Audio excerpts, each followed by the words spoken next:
대선 끝나자마자 오는 6월 1일 지방선거에서 인천시장 출마를 노리는 후보들의 행보 빨라지고 있습니다. 정승현 국민의힘 연수갑 당협위원장과 함께 자세히 알아보겠습니다. 어서 오십시오. 안녕하세요.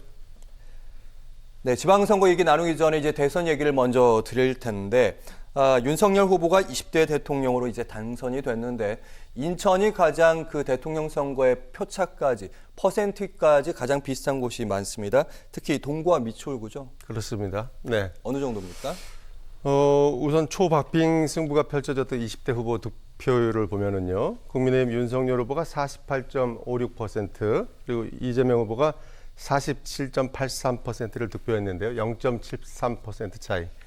그러니까 24만 7천 표 정도 아주 근소한 차이였는데요.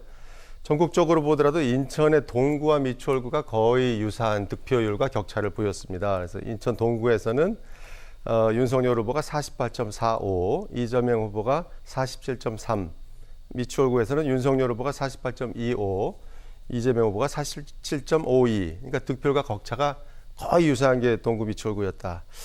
그래서 지금까지 보면 20대 대선에 앞서서 인천은 전국 선거의 바로미터다 이렇게 이겨내 왔는데요. 대선만 놓고 보더라도 19대와 18대 대선에서도 거의 득표율과 격차가 인천이 거의 유사하게 나왔습니다. 그래서 단 이제 이번에 하나 좀 차이를 우리가 확인할 수 있는 거는 지난 35년 동안 인천에서 이기면 대선을 이긴다 이런 등식이 있었는데 이번에는 이제 인천에서 한 1.8% 정도 이재명 후보가 이겼음에도 불구하고 역전됐다. 이제 그러한 등식이 깨졌다. 뭐 이런 거 말씀드릴 수 있겠습니다. 네. 20대 대통령 선거 끝나자마자 정치권 이목은 벌써 6월 1일 지방선거로 쏠려 있습니다.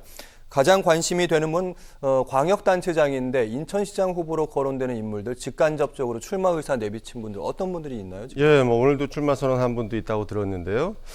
아무래도 현 시장인 박남춘 시장보다는 이제 도전자 입장인 국민의힘 쪽 주자들의 발걸음이 빨라지고 있는 느낌인데요.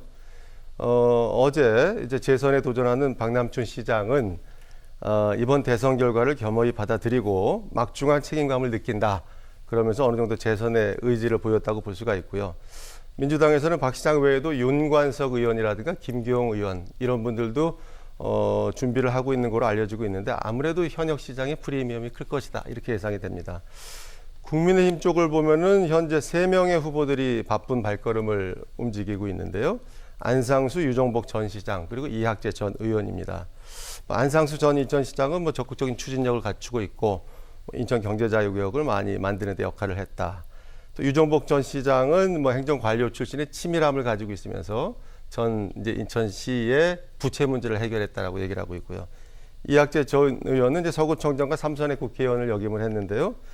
인물 교체론을 제기하면서 어쨌든 윤석열 후보와 상대적으로 좀 가깝다 이런 거 상당히 어필하고 있는 그런 상황입니다. 네, 예상하기로 이제 현직 시장도 있고 예상입니다. 물론 전직 시장들도 있기 때문에 아주 쟁쟁한 이름들이 좀 이번 인천시장 후보로 계속 거론되고 있는 것 같은데 여론조사가 있습니다. 한 달 정도 된 여론조사 어떻게 나옵니까? 그렇습니다. 한 달 전 2월 7일 날 인천일보와 경기일보가 공동으로 의뢰해서 여론조사 기관 조원 CNI에 의뢰해서 2월 4일, 5일에 18세 이상 유권자 1,012명을 대상으로 조사한 건데요. 이 조사에 따르면 박남춘 시장이 60세 이상을 제외하고 전 연령층에서 가장 높은 지지를 얻었다라는 결과가 나왔고요. 전체 지지도를 보면 박남춘 시장이 19.8%, 그 다음으로 유정복 전 시장이 15.6%, 안상수 전 시장이 11.1% 이렇게 됩니다.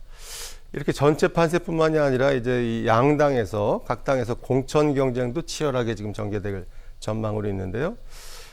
이에 대해서 이번 이 한 달 전에 조사에서 더불어민주당 인천시장 후보의 적합도를 또 조사한 조사가 있는데요. 그것을 보면은 박남춘, 홍영표, 김교홍, 윤관석 이런 순으로 집계가 됐고요.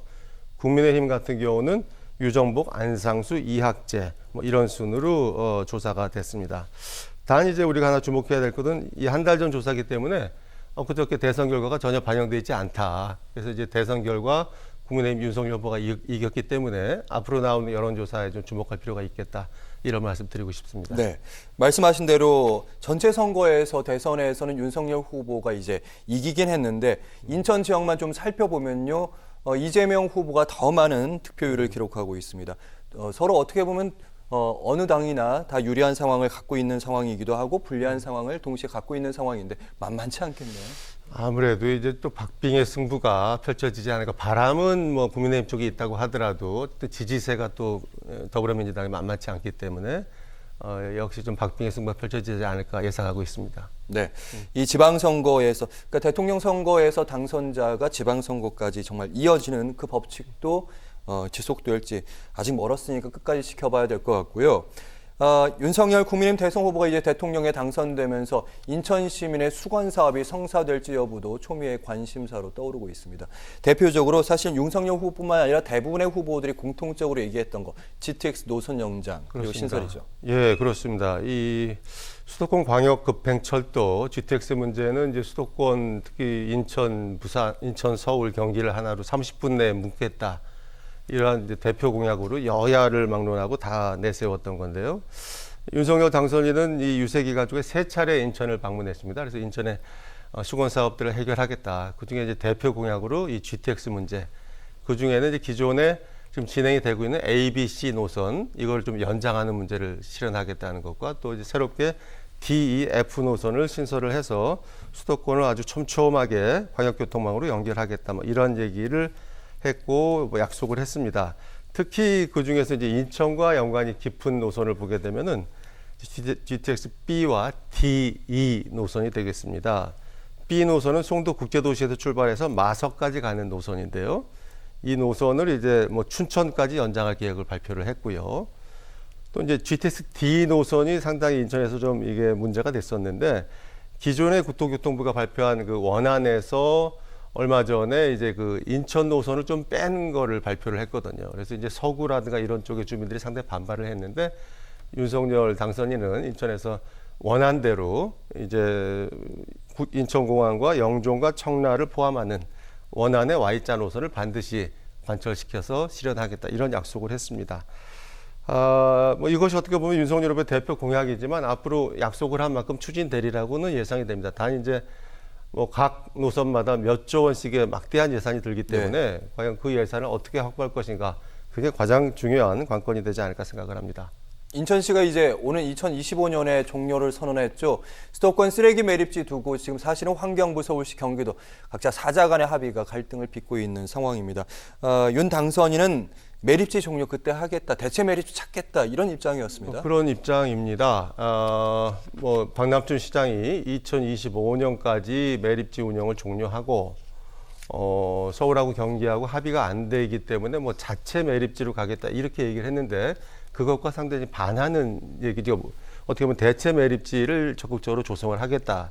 단 이제 이게 어떻게 보면은 이게 인천만의 문제가 아니라 서울, 경기 그리고 정부와 합의를 해야 되는 사항이고 지금까지도 합의가 안 됐기 때문에 어려운 점이 있습니다. 이제 그런 거를 감안해서 윤석열 당선인은 이제 그 대통령 임기 내에 국무총리 산하에 이것만을 전담한 직속위원회를 두고 그곳에서 이러한 사자 간의 합의를 최대한 이끌어내서 대체 매립지를 찾겠다. 근데 만에 하나 대체 매립지가 합의가 안 돼서 어렵다면 그렇죠, 그때 그게 어쩔 수 없이 자체 매립지를 고려해 보겠다. 뭐 이런 생각을 가지고 뭐 직속위원회를 설치할 것을 약속을 했습니다. 네, 지금까지는 이제 각 지방자치단체 그리고 환경부 이 정도였는데 직속위원회 대통령이 챙기겠다 뭐 이런 얘기인 거죠. 거기가 리더십을 확보해가지고 거기서 좀 주도해서 끌고 가겠다는 얘기인 것 같습니다. 아무래도 사자 간에만 맡겨놔가지고 평행선을 달리거든요. 합의가 어렵거든요. 그래서 리더십을 발휘하겠다 이런 말이라고 생각이 됩니다. 네, 그리고 또 질문이 있는데 인천의 원도심 문제 그리고 신도심 균형 발전 이 문제는 어떻게 보면 고민거리이기도 하고 지금도 원도심 신도심이 균형을 맞추려고 노력하고 있습니다. 그렇습니다. 이 문제는 사실 뭐 인천뿐만이 아니라 대한민국 전국에 신도심과 원도심의 이 균형 발전 문제가 되어 왔는데 특히 인천에서 그런 것들이 첨예하게 나타나고 있는 거는 이제 전국적으로 경제자유구역 중에서도 그래도 인천 경제자유구역이 가장 대표라고 할 수가 있는데요. 송도나 영종, 청라 이런 쪽은 이제 고층 빌딩이 올라가고 굉장히 발전을 하고 있거든요. 반면에 이제 인접한 원도심들은 상당히 낙후돼 있는 상황이기 때문에 이 격차가 벌어지고 있고 이 균형 발전이 시급하다. 뭐 이런 게 상당히 인천이 안고 있는 중요한 문제라고 생각이 됩니다. 그렇기 때문에 윤석열 당선인이 인천을 찾았을 때 이런 것들을 해결하면서 인천을 4차 산업혁명의 메카로 육성을 하겠다. 이런 공약을 했고요. 그 과정에서 송도를 기존에 뭐 셀트리온이라든가 삼성 바이오로직스와 같은 바이오 네. 산업들이 많이 있거든요. 그러니까 바이오의 메커로 송도를 육성하고 그다음에 청라 같은 경우는 수소 에너지와 로봇 산업.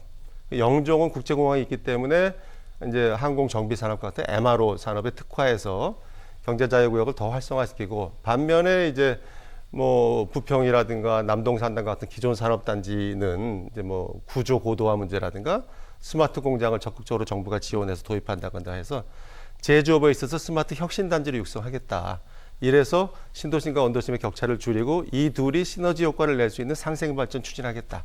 이런 약속을 했기 때문에 뭐 기대하고 지켜보셔도 될 것 같습니다. 네. 마지막으로 추가 질문 한 질문만 좀 네. 드려보면 가장 인천의 수건 사업 중에 하나가 교통 문제 해결인데 특히 두 가지 얘기를 많이 합니다. 경인선 지하 그러니까 인천역부터 구로역까지 가는 그 1호선 라인. 네네. 그걸 어떻게 지하화할 것인지. 근데 이 부분에 약간 밝은 전망도 좀 나오고 있는 측면이고 그리고 경인고속도로 지하 네. 이거 어떻게 잘 풀릴까요?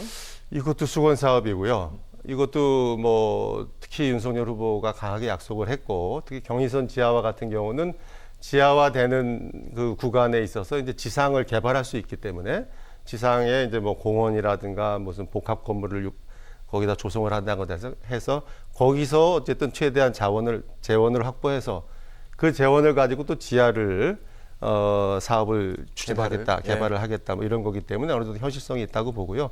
경인고속도로 지하화도 상당히 인천의 그 정체 구간을 중심으로 지하화하는 문제이기 때문에 뭐 오래전부터 얘기되었던 문제고 또 후보께서 강하게 약속을 했던 거기 때문에 아마 지켜지고 실현되지 않을까 이렇게 생각하고 있습니다. 네, 오늘 인천과 관련된 이슈들 정승현 국민의힘 연수갑 당협위원장과 함께 얘기 나눠봤습니다. 고맙습니다. 감사합니다.